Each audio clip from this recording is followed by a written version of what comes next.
Class 8 cell structure and function का part 3 का video है। यहाँ पर हम सेल ऑर्गेनेल के बारे में डिस्कस करेंगे। Let's start.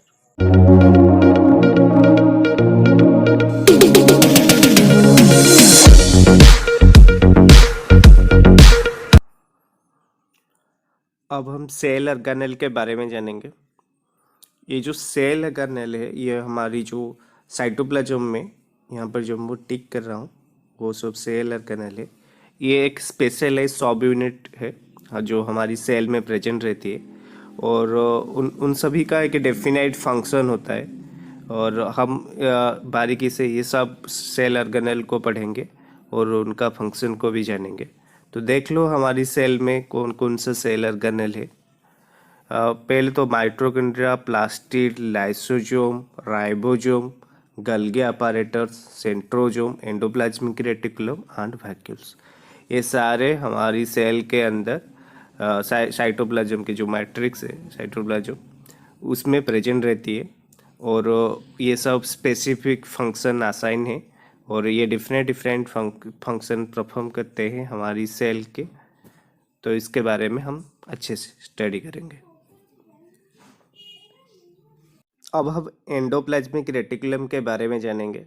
जो एंडोप्लाज्मिक रेटिकुलम है ये एक नेटवर्क ऑफ ट्यूबुल्स है, ट्यूब लाइक स्ट्रक्चर का नेटवर्क है। यहाँ पर देखो, यहाँ पर ये इसको मैं ER लिख देता हूँ, दैट इज एंडोप्लाज्मिक रेटिकुलम। ये एक ट्यूब लाइक स्ट्रक्चर का network of tube like structure है। एंडोप्लाज्मिक रेटिकुलम जो है ये जनरली हमारी सेल में सिंथेसिस करता है, जैसे प्रोटीन हो गया, लिपिड हो गया, ये सारी चीज़ सिंथेसाइज करता है और स्टोरेज करता है और ट्रांसपोर्ट हो सेल का सब हर सब्सटेंस ट्रांसपोर्ट होने के लिए एक मीडियम और सरफेस प्रोवाइड करता है। और ये जो एंडोप्लाज्मिक रेटिकुलम है, ये जो एंडो का मीनिंग है इनसाइड, एंड जो प्लाज्मिक का मीनिंग है साइटोप्लाज्म, एंड द रेटिकुलम का मीनिंग है network. That means inside cytoplasm network. That means cytoplasm का इसका मतलब साइटोप्लाज्म में एक नेटवर्क का सिस्टम हम इससे कह सकते हैं साइटोप्लाज्म में। और आप इसका फंक्शन भी जान लिए। ये सिंथेसाइज करता है डिफरेंट प्रोडक्ट्स, जैसे प्रोटीन हो गया, लिपिड हो गया और फैट हो गया। और ये स्टोरेज में हेल्प करता है, ट्रांसपोर्ट सिस्टम है एक सेल का। और ये जनरली दो टाइप का होता है, एक है rough endoplasmic reticulum, another is smooth endoplasmic reticulum. जो रफ एंडोप्लाज्मिक रेटिकुलम है ये अपीयरेंस में रफ ही है। रफ अपीयरेंस क्यों है? क्योंकि इसके सरफेस पे ये जो राइबोसोम है ये अटैच हुआ है। किसका सरफेस में ना, जो रफ एंडोप्लाज्मिक रेटिकुलम है उसका सरफेस में ये जो राइबोसोम है अटैच हुआ है, इसलिए इसका सरफेस रफ लुक में रफनेस आता है। तो और ये जो रफ एंडोप्लाज्मिक रेटिकुलम है ये प्रोटीन सिंथेसिस करता है, क्योंकि राइबोसोम का बेसिक फंक्शन है प्रोटीन सिंथेसिस करना। तो rough endoplasmic reticulum protein synthesis करता है। अगर हम स्मूथ एंडोप्लाज्मिक रेटिकुलम में आए, इसका अपीयरेंस स्मूथ है क्योंकि इसमें राइबोसोम नहीं है और इसका अपीयरेंस स्मूथ है और ये फैट और लिपिड सिंथेसाइज करता है। यहाँ पर देख लो, जो रफ एंडोप्लाज्मिक रेटिकुलम है, ये जो रफ एंडोप्लाज्मिक रेटिकुलम है इसके सरफेस में देखो, यहाँ पर जो राइबोसोम अटैच है तो यहाँ पर प्रोटीन सिंथेसिस होता है। और ये जो है स्मूथ एंडोप्लाज्मिक रेटिकुलम, ये जो स्मूथ एंडोप्लाज्मिक रेटिकुलम है इसमें राइबोसोम अटैच नहीं होता है, तो इसमें लिपिड एंड फैट जो सिंथेसाइज होता है। तो याद रख लो, जनरली हमारी जो रफ एंडोप्लाज्मिक रेटिकुलम है, रफ एंडोप्लाज्मिक रेटिकुलम में यहाँ पर लिख देता हूँ, प्रोटीन सिंथेसाइज होता है और स्मूथ एंडोप्लाज्मिक रेटिकुलम में फैट एंड लिपिड सिंथेसाइज होता है। लिपिड सिंथेसाइज होता है और फैट सिंथेसाइज होता है। ओके, अब हम राइबोसोम के बारे में जानेंगे। राइबोसोम एक ग्रैन्यूल लाइक स्ट्रक्चर है, स्मॉल ग्रैन्यूल लाइक स्ट्रक्चर, जैसे दाने के तरह इसका स्ट्रक्चर है। एंड ये हमारी जो साइटोप्लाज्म में ये देखो, ये जो राइबोसोम ये यहाँ पर साइटोप्लाज्म में स्कैटर होके यहाँ वहाँ प्रेजेंट रहती है। यहाँ पर भी है, यहाँ पर भी है, यहाँ पर भी राइबोसोम प्रेजेंट है, स्कैटर होके प्रेजेंट रहती है। और मैंने अब भी आपको बताया था, ये जो राइबोसोम है ये हमारी रॉफ एंडोप्लाज्म की रेटिकुलम में सरफेस में यहाँ पर अटैच हुआ है। और जो राइबोसोम है ये हमें हेल्प करता है प्रोटीन सिंथेसिस के लिए। तो बेसिकली ये जो राइबोसोम है इसको हम protein factory of the cell कह सकते हैं। और क्योंकि ये जनरली प्रोटीन सिंथेसिस में हेल्प करता है। और इन यूकैरियोटिक सेल ये जो राइबोसोम है ये इनसाइड द न्यूक्लियस ये मेड होता है। It is all about the ribosome. अब हम गल्गी अपरेटर के बारे में जानेंगे। ये जो गल्गी अपरेटर है ये 1898 में कैमिलो गल्गी नाम के साइंटिस्ट के द्वारा ये डिस्कवर हुआ था।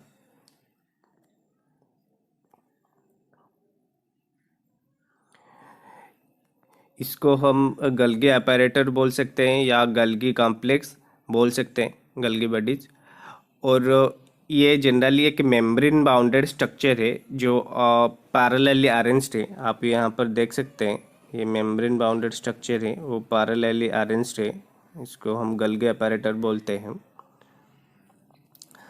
एंड ये इसका जो फंक्शन है ये generally it store, modify, package and dispatch the substances.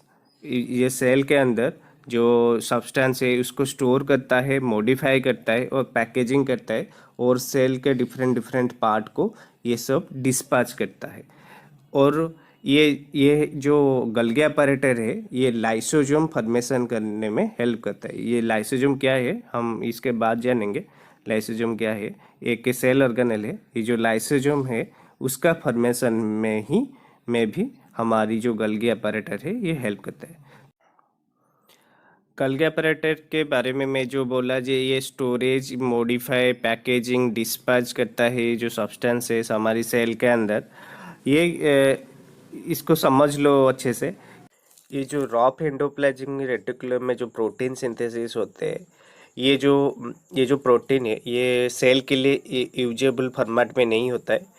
ये इसको जो गल्गी अपरेटर है एक सैक लाइक स्ट्रक्चर मेम्ब्रेन दे के वो गल्गी अपरेटर को ले आता है और उस पे वहाँ पर वो स्टोर होके रहता है और मॉडिफाई होता है जैसे हमारी सेल उसको यूज कर सके और यूजेबल फॉर्मेट में मॉडिफाई होता है।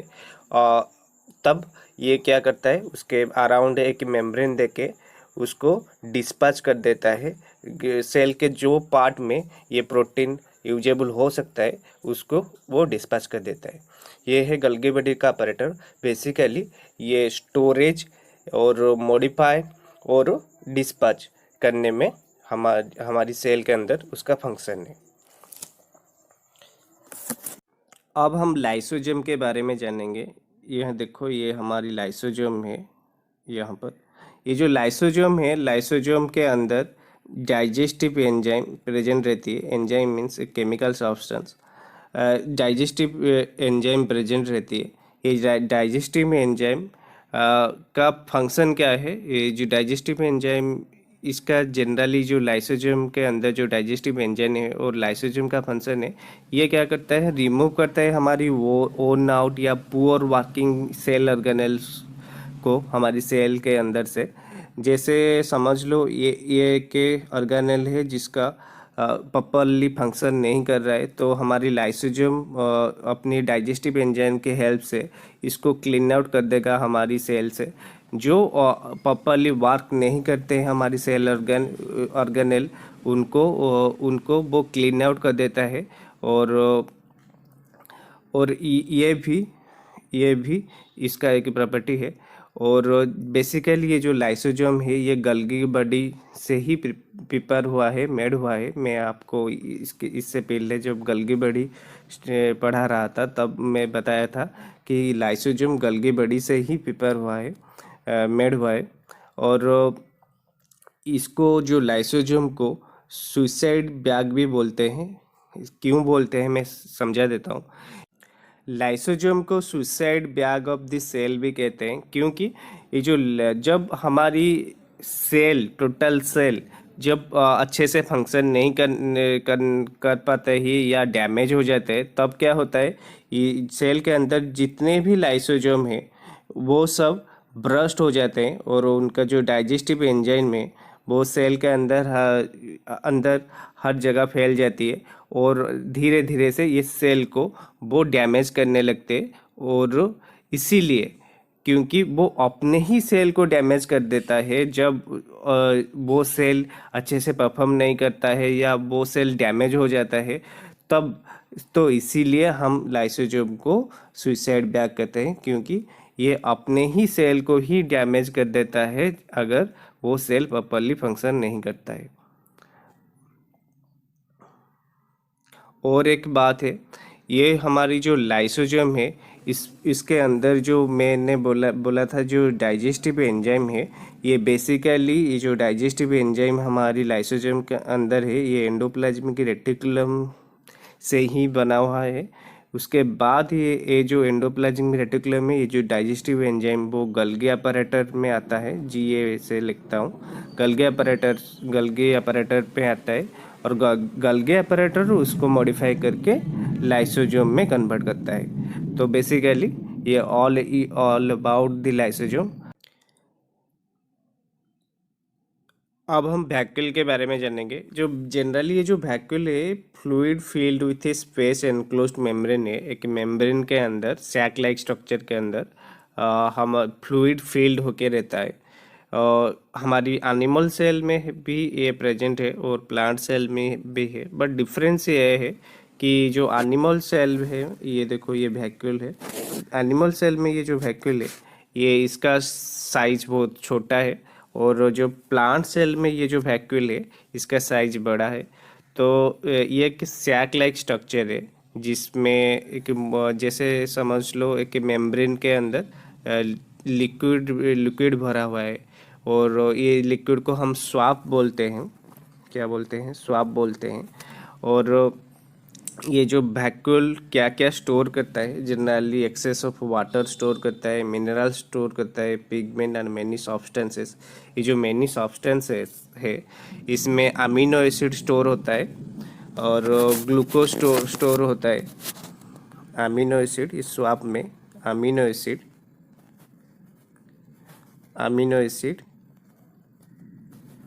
And glucose and the salt and different molecules also इसमें स्टोर होके रहता है। और ये आपको मैं बता दिया, ये लार्ज होता है हमारी प्लांट सेल में, और एनिमल सेल में ये जनरली स्मॉल होता है, न्यूमरसली बहुत स्मॉल होता है। और इसका फंक्शन क्या है, इसका बेसिक फंक्शन है, it important in storage of substances like amino acid, glucose, organic acid and some proteins also इसमें स्टोर होके रहता है। तो बट यहाँ पर एक डिफरेंस आप जज कर पाओगे कि ये जो एनिमल सेल है और प्लांट सेल है, यहाँ पर क्या होता है, ये जो वैक्यूल का साइज जो प्लांट सेल में जो लार्ज है, तो ये जो सेल ऑर्गेनेल है या न्यूक्लियस है, ये शिफ्ट हो गया है एक साइड में। बट एनिमल सेल में जो वैक्यूल है ये छोटा है, तो इसीलिए जो न्यूक्लियस है वो सेंटर में ही प्रेजेंट रहता है, वो ऑर्गेनेल है वो डिफरेंट पे जो मैट्रिक्स, हमारी जो साइटोप्लाज्म की मैट्रिक्स है वहाँ पर वो सस्पेंडेड रहते हैं। तो क्योंकि हमारी जो प्लांट सेल में वैक्यूल का साइज बड़ा है, तो ये जो न्यूक्लियस और सेल ऑर्गेनेल है ये सेंटर में नहीं प्रेजेंट रहते हैं, वो शिफ्ट हो जाते हैं। और जो प्लांट सेल में क्योंकि वैक्यूल का साइज छोटा है, तो हमारी जो न्यूक्लियस है ये सेंटर में प्रेजेंट रहती है। ये एक फैक्ट है, इसको भी याद रख लो। अब हम सेंट्रोजोम के बारे में जानेंगे। ये भी एक सेल ऑर्गेनेल है, बट ये ओनली एनिमल सेल में ही प्रेजेंट रहती है। इसके ये इम्पोर्टेंट पॉइंट है, इसको याद रख लो, ये ओनली एनिमल सेल में ही प्रेजेंट रहती है। और इसका काम क्या है, इसका फंक्शन क्या है, ये जो सेल डिवीजन है वो इनिशिएट करता है। ये जो सेंट्रोजोम है ये सेल डिवीजन को इनिशिएट करता है। अब हम माइटोकॉन्ड्रिया के बारे में जानेंगे। ये हमारी सेल का एक इम्पोर्टेंट ऑर्गेनेल है। ये basically double membrane bounded organelle है और इसका शेप स्पेरिकल या रॉड शेप होता है। और ये देख लो, इसका जो आउटर मोस्ट मेम्ब्रेन है ये है आउटर मोस्ट मेम्ब्रेन, और जो इनर मोस्ट मेम्ब्रेन है ये फोल्डेड मेम्ब्रेन है। इसका इनर मोस्ट मेम्ब्रेन जो है ये फोल्डेड मेम्ब्रेन है।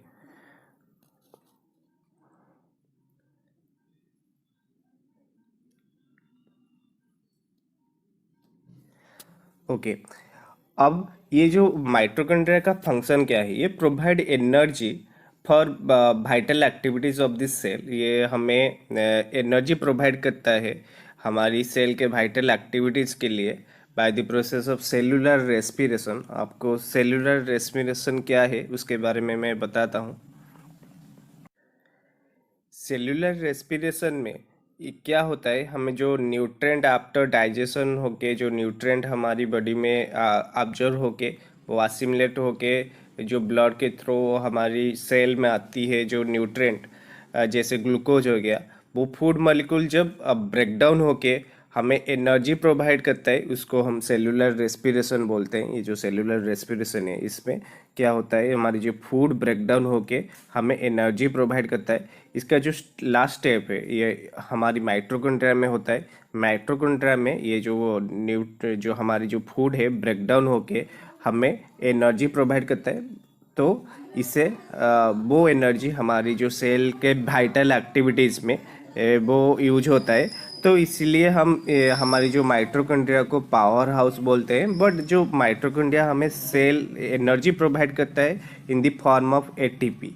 एटीपी के हिसाब से एटीपी के हिसाब से हमें एनर्जी प्रोवाइड करता है। ये जो एटीपी का फॉर्म में ये हमें एनर्जी प्रोवाइड करता है। ये एटीपी का फुल फॉर्म है एडिनोसिन ट्राइफॉस्फेट। मैं लिख देता हूँ यहाँ पर।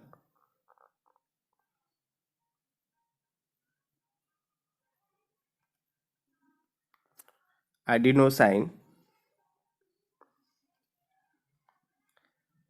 ट्राई फॉस्फेट, इस फॉर्म में एडिनोसिन ट्राइफॉस्फेट फॉर्म में हमें ये जो माइटोकॉन्ड्रिया है एनर्जी प्रोवाइड करता है। तो इसीलिए हम माइटोकॉन्ड्रिया को हमारी सेल का पावर हाउस बोलते हैं, क्योंकि वो सेलुलर रेस्पिरेशन के थ्रू जो फूड ब्रेक डाउन होके हमें एनर्जी प्रोवाइड करता है for the vital activities of the cell. और इसमें और एक फैक्ट है कि हमारी जो माइटोकॉन्ड्रिया का ओन डीएनए है एंड उसका ओन राइबोसोम भी है। इसको याद रख लो। हमारी जो माइटोकॉन्ड्रिया का ओन डीएनए है और ओन राइबोसोम है। और डीएनए क्या है, हम जब न्यूक्लियस के बारे में स्टडी करेंगे मैं आपको बता दूंगा। पर यहाँ पर ये सब याद रख लो। वो हमारे माइटोकॉन्ड्रिया का ओन डीएनए है, ओन राइबोसोम है, और ये सेलुलर रेस्पिरेशन थ्रू हमें एनर्जी प्रोवाइड करता है in the form of ATP, that is adenosine triphosphate. तो इसीलिए हम जो माइटोकॉन्ड्रिया को हमारी सेल का पावर हाउस बोलते हैं, क्योंकि हमें वो एनर्जी प्रोवाइड करता है सेल का different different function activities perform करने के लिए। अब हम प्लास्टिड के बारे में स्टडी करेंगे। ये जो प्लास्टिड है सिर्फ प्लांट सेल में ही पाई जाती है, ये एनिमल सेल में प्रेजेंट नहीं रहते। इसको इम्पोर्टेंट याद रख लो इसको, क्योंकि ये प्लास्टिड सिर्फ प्लांट सेल में ही प्रेजेंट रहती है। और ये डबल मेम्ब्रेन बाउंडेड ऑर्गेनेल है। इसका जो मेम्ब्रेन है, आउटर मोस्ट कवरिंग है इस प्लास्टिड का, वो डबल मेम्ब्रेन का है। और ये सिर्फ प्लांट सेल में ही प्रेजेंट होती है, ओनली प्लांट सेल में ही प्रेजेंट रहती है। ये दोनों पॉइंट इम्पोर्टेंट है। और उसका शेप कैसी है, उसका शेप स्पेरिकल इन शेप है और डिस्कोइडल इन शेप है। और ये जो depending on the pigment colour, the plastid are 3 types. Pigment colour के हिसाब से ये जो प्लास्टिड को हम 3 टाइप में डिवाइड किए हैं, बट 3 काइंड्स में डिवाइड किए हैं। पहले तो क्लोरोप्लास्ट, क्रोमोप्लास्ट एंड लिकोप्लास्ट। हम बारीकी से ईच प्लास्टिड को देखेंगे। पहले देखो जो क्लोरोप्लास्ट है, आपको पता है ये जो क्लोरोप्लास्ट है इसका शेप स्ट्रक्चर देख लो, ये इस तरह से होता है। मैं इसका क्रॉस सेक्शन लिया हूँ, का पिक्चर लिया हूँ। ये जो क्लोरोप्लास्ट है ये generally the chloroplast contain the pigment, एक ग्रीन पिगमेंट प्रेजेंट करता है जिसको क्लोरोफिल बोलते हैं, which help in making the food, that means photosynthesis में। आपको पता है ये जो लीफ है, लीफ में हमारी जो क्लोरोप्लास्ट प्रेजेंट रहते हैं, क्लोरोप्लास्ट में जो पिगमेंट है वो क्लोरोफिल है, वो ग्रीन इन कलर है, और ये फोटोसिंथेसिस में हेल्प करता है प्लांट को जो फूड बनाने के लिए। आपको ये सब पता है। अगर क्रोमोप्लास्ट के बारे में जानेंगे कि जो क्रोमोप्लास्ट है ये जनरली नॉन ग्रीन पिगमेंट्स है। नॉन ग्रीन पिगमेंट्स में ग्रीन का अलावा जो कलर है वो प्रेजेंट रहता है क्रोमोप्लास्ट में। ये बेसिकली जो इम्पोर्टेंट पॉइंट है, ये हमारी जो फ्लावर और फ्रूट्स है इसको कलर प्रोवाइड करता है। जो फ्लावर एंड जो फ्रूट्स है उसको कलर प्रोवाइड करता है। इसका एक माइक्रोस्कोपिक व्यू यहाँ पर है, इसको देख लो। और अब हम जाएंगे लिकोप्लास्ट के पास। ये बेसिकली कलरलेस होता है और ये स्टोरेज में हेल्प करता है, प्लांट में स्टोरेज में हेल्प करता है। ये जो स्टोर करता है basically starch, protein and fat store करता है। ये क्या क्या स्टोर करता है? कार्बोहाइड्रेट, फैट, प्रोटीन, ये इस सब को ये स्टोर करता है। ये इम्पोर्टेंट है।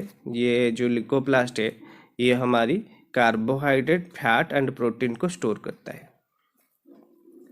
तो it is all about the plastid. मैं एक समराइज कर देता हूँ क्योंकि ये एक इम्पोर्टेंट सेल ऑर्गेनेल है हमारी। ये बेसिकली ये प्लांट सेल में प्रेजेंट रहते हैं, डबल मेम्ब्रेन बाउंडेड है ऑर्गेनेल है। और ये जो उनका पिगमेंट के प्रेजेंट हिसाब से इसको 3 काइंड में डिवाइड किया जाए। क्लोरोप्लास्ट में क्लोरोफिल पिगमेंट रहती है और फोटोसिंथेसिस में हेल्प करती है। और क्रोमोप्लास्ट जिसमें ग्रीन पिगमेंट के अलावा और हर तरह के पिगमेंट प्रेजेंट रहती है जो फ्लावर एंड फ्रूट्स को कलर प्रोवाइड करता है। और लिकोप्लास्ट इसमें ये बेसिकली कलरलेस होती है और ये स्टोरेज में हेल्प करती है। क्या क्या स्टोरेज करता है? जैसे कार्बोहाइड्रेट हो गया, फैट हो गया और प्रोटीन हो गया, ये सब स्टोरेज में ये हेल्प करता है। यहाँ पर एक इम्पोर्टेंट पॉइंट है, जैसे हमारी माइटोकॉन्ड्रिया का ओन डीएनए और राइबोसोम था, इस तरह से हमारी जो प्लास्टिड का भी own DNA and ribosome present रहता है। इसको भी याद रख लो। हमारी माइटोकॉन्ड्रिया की तरह हमारी प्लास्टिड में भी ओन डीएनए और ओन राइबोसोम प्रेजेंट रहता है। It is all about the cell organelles. Please like and subscribe my channel and share with your friends.